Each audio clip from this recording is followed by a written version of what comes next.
the two people, Sonam Raghuvanshi and Raja Raghuvanshi. They were last seen on Thursday, on the 22nd.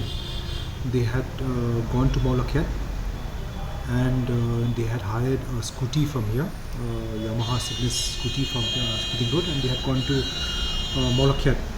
And from there they had gone to Nongjngohkai. They had stayed in a place called Shipara Homestay in Nongjngohkai.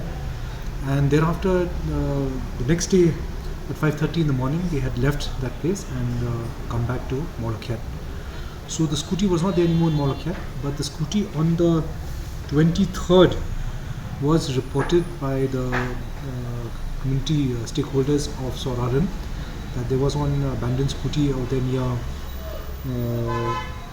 Golden Pines Dhaba, which is in Sauraran, and the scooty was brought to the police station. Thereafter, we got to know from police control of this missing couple. Relatives also called us. We've registered a missing report. Search is on for them, and all efforts are on. All stakeholders have been alerted. All the villages, surrounding villages, have been alerted to look out for them, because now we are trying to trace the places where they went, and the last place was in Sauraran. And now we need to see from there branch out to different adjoining villages.